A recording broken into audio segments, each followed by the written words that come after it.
What's up guys, Asian here again with another build video, and today we're going to be going over our stamina DK. This time we're going to be doing a two-handed build. So this two-handed build isn't really meant for people who are chasing leaderboard scores, who are going for those high-end, speed runs or score runs. This is kind of more of a fun build that you can use if you have access to the equipment and you kind of want a little bit of a change of pace compared to using a dual wield build. This build isn't going to match a dual wield build in terms of DPS ceiling. As you will see when we do the parts at the end of the video, the two-hander build will fall short of the dual-wield build. However, it's still capable of pulling very good DPS. It does take a little bit of time to master. I haven't completely mastered it yet, but I do know people who have mastered a two-handed stam DK who can pull something like 60k in raids. So that does fall short of the 70-75k that you would normally see from a dual wield stam DK, but 60k, 65k on a two-handed stam DK build, it's very respectable and it's more than enough to clear all the content in the game. So just like our other build videos, we'll be going over our gear, CP point distribution, skill bars. We'll be talking about our attribute points, race, things like that, and then we'll go over the rotation a little bit, kind of show you guys what's going on, the rotation, the mentality behind it, and then finish things off with a 6-month dummy part so you guys can get an idea of what the rotation will look like, as well as kind of how it'll change throughout the fight, because there is going to be a little bit of a shift in a rotation halfway through the fight. So that's something to keep in mind. So without further ado, let's go ahead and get started with our gear here. So now the big thing that you're going to have to keep in mind when you do a two-handed build is that you only have access to 11 armor slots compared to 12 armor slots with the dual-wield build. So you have 7 on your body, 3 jewelry pieces, and then your weapons. So those make up 11 armor pieces. So you're going to have to keep that in mind and play around with that a little bit. So there's kind of two routes you can take. You can go with the monster helm and then do a 3-piece jewelry set, something like Vicious Ophidian or Agility, or the opposite is just go 2 5-piece sets and forego the monster helm. Now the monster helm option will typically pull better DPS, but the having the 2 5-piece bonuses out is also a pretty viable option, but it's not going to be quite as good as using a monster helm. So pretty much every single two-handed build is going to be using a monster helm and using a 3-piece jewelry set instead. So the standby go-to stamina monster helm is obviously going to be Velidreth's. Here I do have a heavy piece with a health enchant, so my health is above 17k. That you don't have to do that if you don't want to. You can go 7 medium if you'd like. Just remember you are giving up some health if you are going 7 medium instead of 6 medium and 1 heavy. So that's kind of a trade-off that you're going to want to take into consideration. Do you want a little bit more survivability or do you want a little bit more damage? It's kind of up to you. The difference isn't going to be that big of a deal. You have other options for monster helms. You can use Selene's, you can use Stormfists, you can use Spawn and Mephala. Those are the 3 ones that I would recommend. Spawn and Mephala would probably be the second best option. It has very good synergy with stam DKs, and we are using plenty of heavy attacks on the front bar, so there's plenty of time for it to proc there. But Selene's and not Velidreth, Stormfist are also good alternatives there. For our 5-piece, so we only have 1 5-piece effect, and this is obviously going to change depending on if you need to wear a debuff set or if you're able to wear a damage set. Typically speaking, if you are going to be bringing a two-handed build, talk with the raid lead and see if you can run a damage set instead of a debuff set, just because you kind of want to pull out a little bit more DPS, but you might need to run a debuff set depending on your group makeup. So here we're going with Sunderflame. Has a very nice synergy with our build because we are doing 2 to 3 heavy attacks on our front bar, so we'll be able to get that off pretty easily. Other options obviously are going to include Night Mother's Gaze for a debuff set. Morag Tong is kind of falling out of style a little bit, but that's still a potential option if you have something like 3 or 4 stand DKs in your group. But Morag Tong has kind of fallen off by the wayside there for this patch. If you are using a damage set, then you can go with something like Hunding's Rage, Mechanical Acuity, or you can go with Vicious Ophidian. Vicious Ophidian is kind of something that would be really helpful because you will have worse sustain compared to a dual wield set, because you typically don't have your 5-piece Vicious Ophidian set up. So if you can use 5-piece Vicious Ophidian as the damage set, then I would go with that. And just that just helps out your sustain by a very large margin. So you do have a couple of options in terms of sets you can wear for your 5-piece set. Now for your jewelry, if you're going with the debuff set, for example, or if you're not going with VO as your 5-piece, then you're going to go with 3-piece VO. If you're going VO as your 5-piece, then you're going to be using Agility Jewelry instead. So here we'll see we have 3 Vicious Ophidian Jewelry. All of them have weapon damage enchants.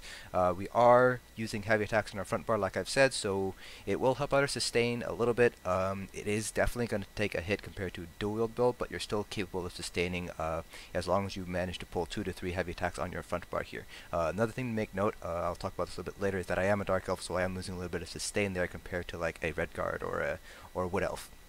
So we mainly have the Vicious Ophidian here for the 3-piece Minor Slayer boost, but if you don't have Vicious Ophidian, you can go with Agility Jewelry instead. Just make sure to have the robust Agility Jewelry, not the healthy, not the arcane ones, and you have your weapon damage enchants on your jewelry as well. Now for your front bar, we are going with the Asylum's Greatsword, Nirn honed with the weapon damage enchant. You can go with an infused weapon damage enchant if you'd like. That's kind of up to you. I have the imperfect version here, but you can go with the perfect version if you are lucky enough to have that.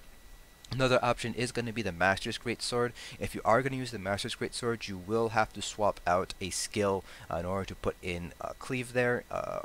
Or I think it's Brawler is the morph that you're going to end up picking, so that's something to keep in mind if you don't have the Asylum's Greatsword. But overall, the Asylum's Greatsword will pull a little bit more DPS than the Master's Greatsword from my experience, just because of having to swap out one of your class abilities for Brawler. You're taking a little bit of a DPS hit there. For your back bar, we're sticking with the Maelstrom's Bow, Nirn honed with a poison damage enchant. So you can also go with an infused Maelstrom Bow as well. So a couple of options here. You can go with a poison enchant on the front bar, Nirn, or infused. And if you decide to go with a poison enchant, then it might be worthwhile going with an infused weapon damage enchant on the Maelstrom Bow. However, this is the configuration that I found to pull out the best DPS, having the Nirn on both bars with the weapon damage on the front bar, and then you have Double Ravage Health poison on the back bar. Alright, let's go ahead and talk about race. I am a Dark Elf. Actually 5 out of my 8 tunes are Dark Elves, so it's just the way it is. I just like Dark Elves, but typically you will be a Red Guard. Red Guards have the best sustain and the best damage output out of all the stamina races. They get 10% max stamina, they get 6% additional stamina regen, I think it's 6%, and then you get some additional stamina back every time you deal melee damage every 6 seconds.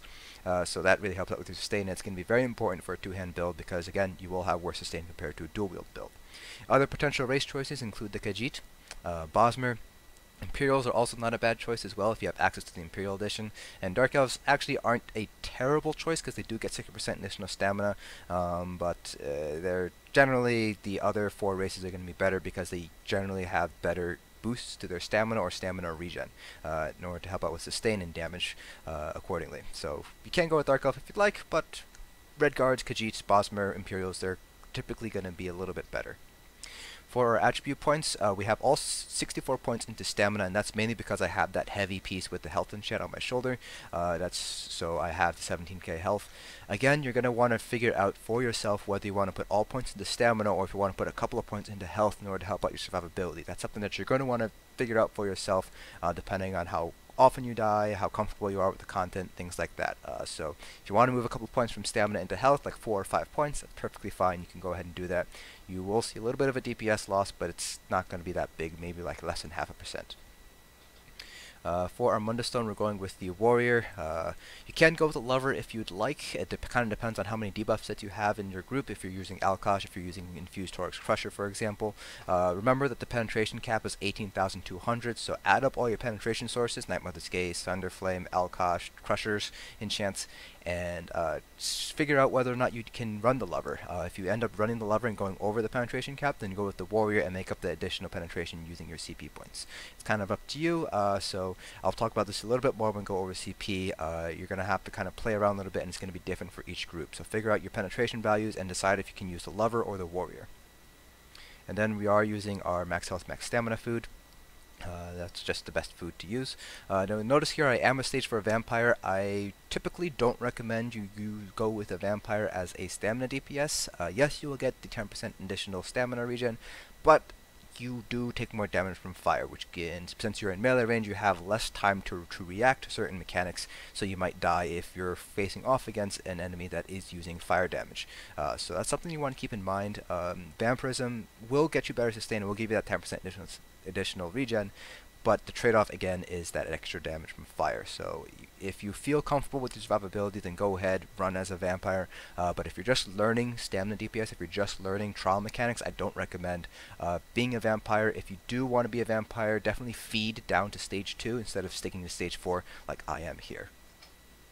Now for our skills. For our front bar, I have Reverse Slice, Venomous Claws, Noxious Breath, Wrecking Blow, Rearming Trap, and Flawless Dawnbreaker. Like usual, we won't be using Dawnbreaker as our primary damage ultimate. This is there for the weapon damage passive boost. Now, if you are using the Master's Greatsword, then you will need to swap out Noxious Breath for Cleave. Brawler is normally the one that you would go with, or you can go with Kra'gh for the additional ultimate regen. It's kind of up to you.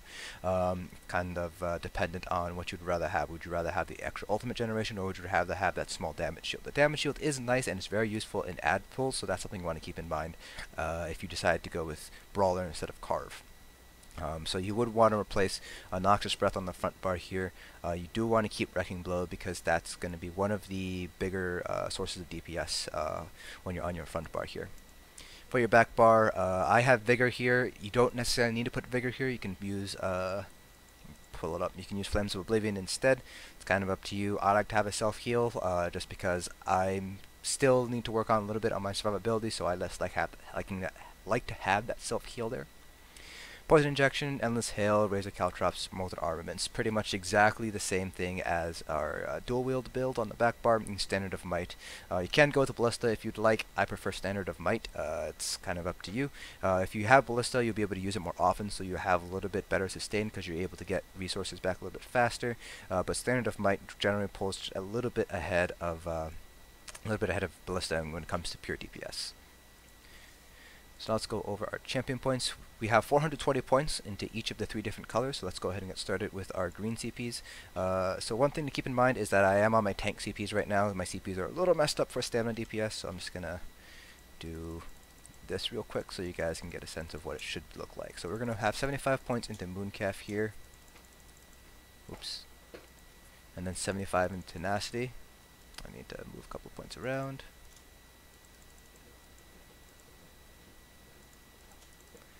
Tenacity like so.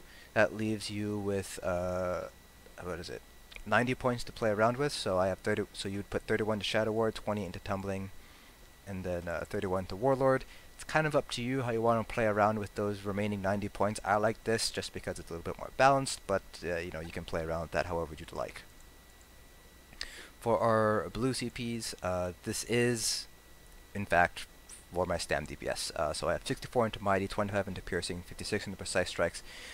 You won't actually have this many points into Thaumaturge because you don't have that many dots, so you would probably take out a couple points from Thaumaturge, drop it down to 51, and put the rest of the points into Mastered Arms, so you have 44 points into Mastered Arms here. You can put this up to 56 if you would like. It's kind of up to you how you want to play around with it.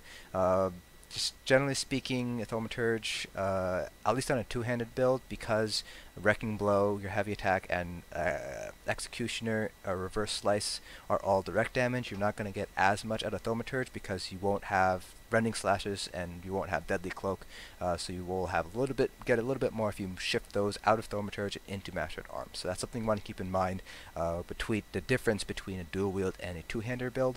Your CP points, optimal CP point distributions are going to change a little bit. You can keep your CP between two of them, and you won't see that big of a DPS change, but this is the best option here.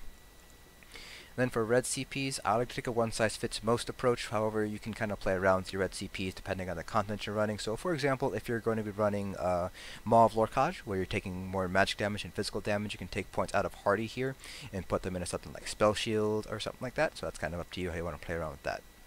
I have 66 into Ironclad, 1 into Spell Shield, 34 into Thick Skin, 64 into Hardy and Multiple Defender, and 11 into Bastion. I recommend putting at least 10 points into Bastion or Quick Recovery, depending on which one you prefer. Again, this character does double as a tank, so that's why I have it in Bastion instead of Quick Recovery. I would typically have this in Quick Recovery, like so. And that's just for the field position passive, so when you are rezzing somebody, you have that additional damage mitigation. That's particularly important for two-hander because you don't have access to Deadly Cloak, so you don't have that 25% damage mitigation from AoEs. So this is pretty much going to be your only source of damage mitigation while you are rezzing somebody, so that's something you want to keep in consideration. And then I will confirm my changes.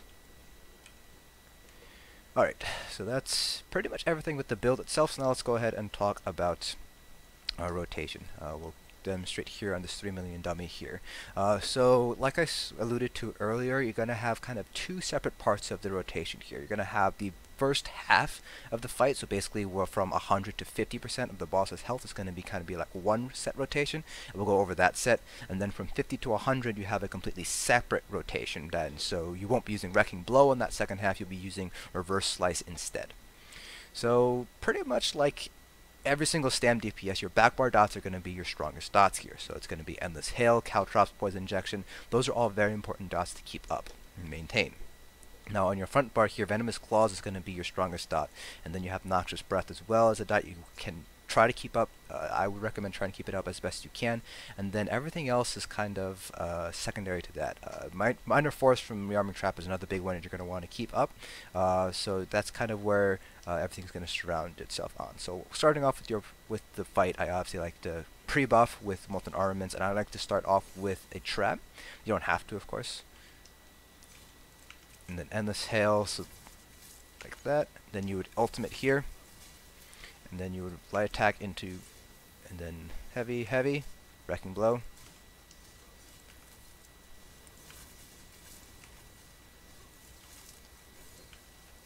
So you do a light attack into Venomous Claws, then you want a heavy weave into Wrecking Blow and light weave into your Rearming Trap.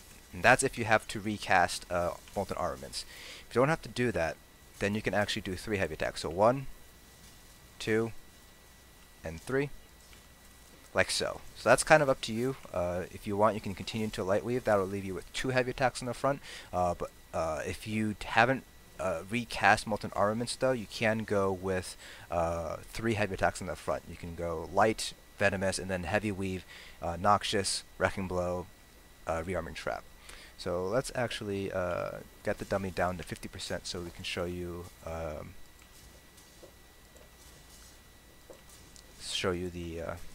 the second half of the rotation here.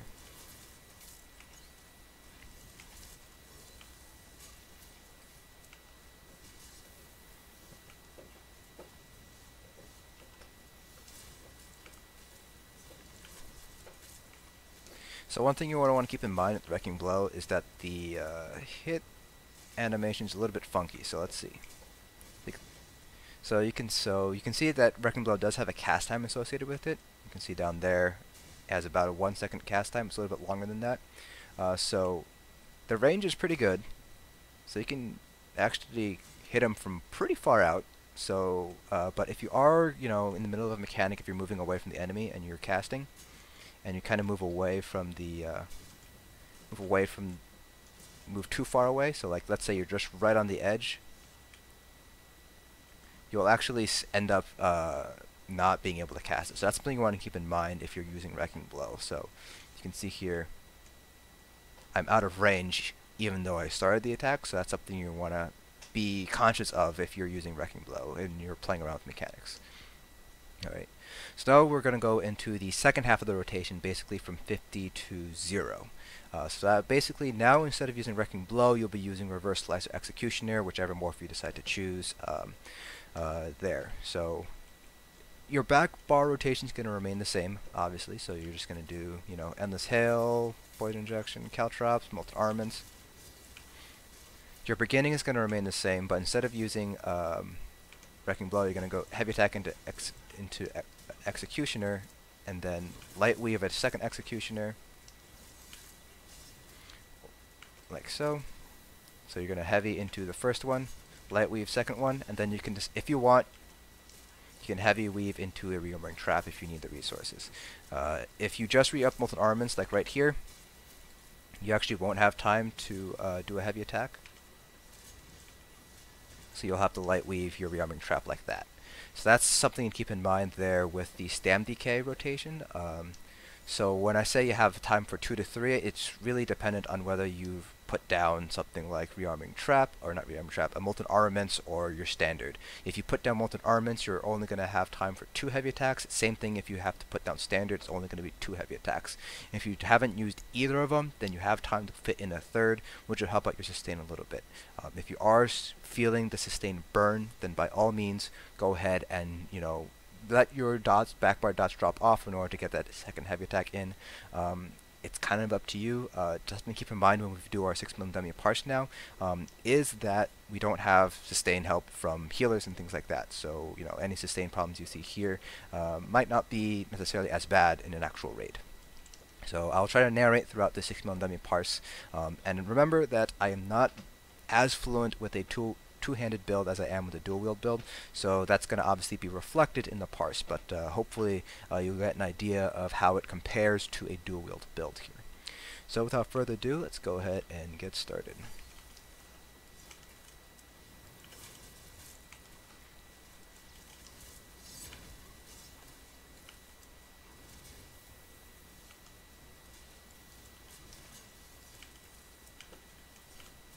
Yeah, I got an invalid location on that one.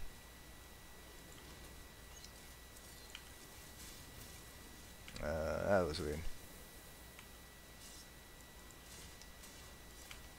Okay, something weird's happening. I'm getting invalid location, as you can see on the top screen there. So I'm not sure what's going on there. So I'm going to pull my dummy. I'm going to wait for the comment to end, pull the dummy out, and then try again.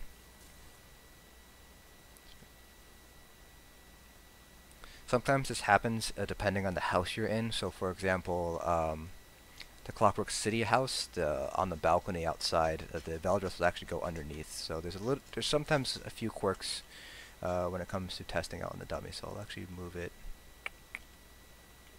I'll actually put it right here. See if that fixes our invalid location issue.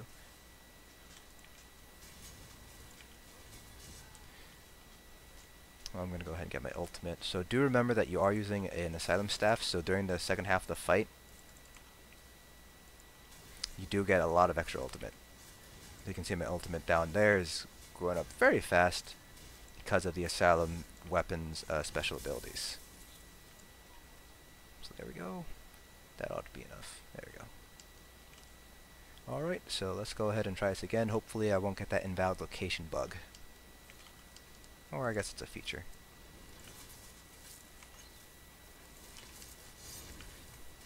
So you always want to use your ultimate after you finish laying down all your backbar dots.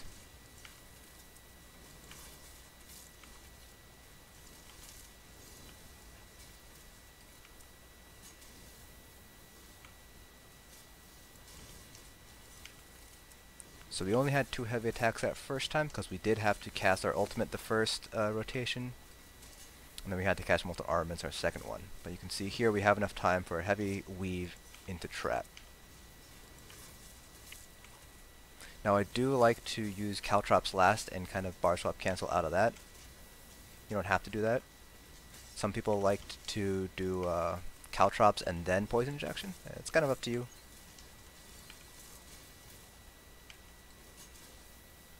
Again, I'll have time for a third heavy attack.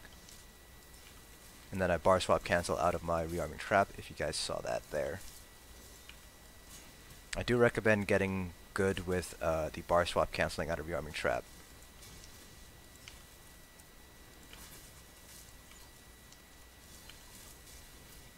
So again, I'll have time for 3 heavy attacks here to help out my sustain.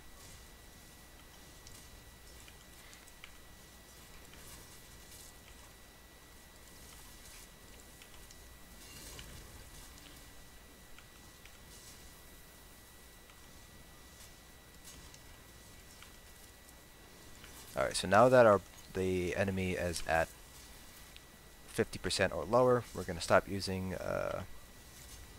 dizzying swings and use reverse slice instead.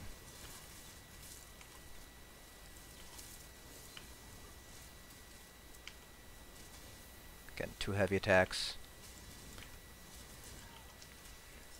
We had to use Molten Armaments, so that's why we light weaved our Rearming trap. Heavy, heavy.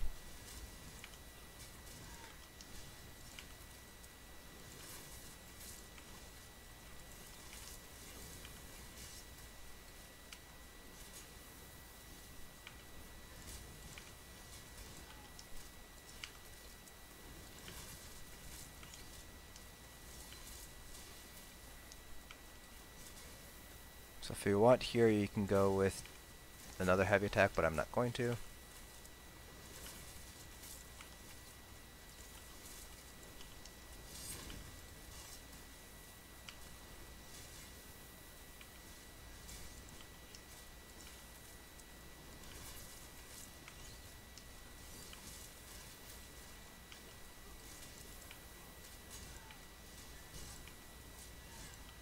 Towards the end, you don't necessarily need to be heavy attacking as often, so you can just kind of light weave towards like the last 10% of the boss fight if you'd like. Alright, hopefully my Caltrops won't... Okay, Caltrops disappear. Let's go ahead and take a look at comment metrics. So I'm sure you guys saw on the live meter, got pulled in the comment for some reason.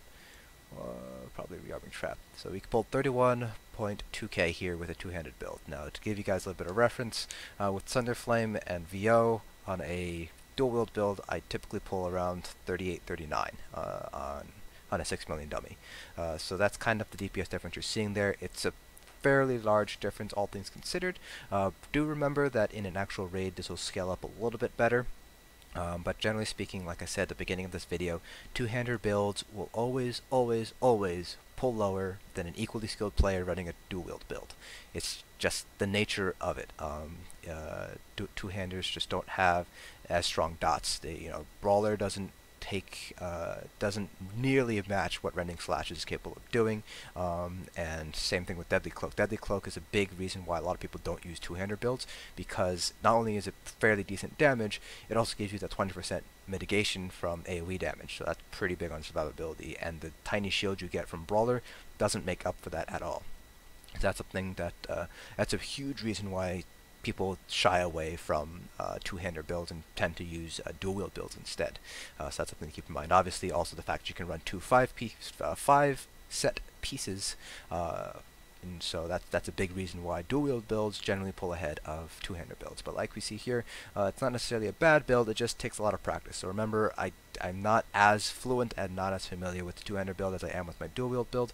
So I have seen people do solo parses up to 36, 37k with two-hander, and they're doing 40, 41k with dual-wield, so the gap is smaller there. But there is still definitely going to be a gap there between two-hander and dual-wield. But by all means, you can bring this to a vet trial. You can pretty much clear all the content in the game. The only thing that you might not be able to clear is stuff like, Maul hard mode or like VHOF hard mode perhaps, but you're still fully capable of completing all the content in the game. So that's it for this video. Hope you guys found it informative, and I will see you guys in the next dungeon.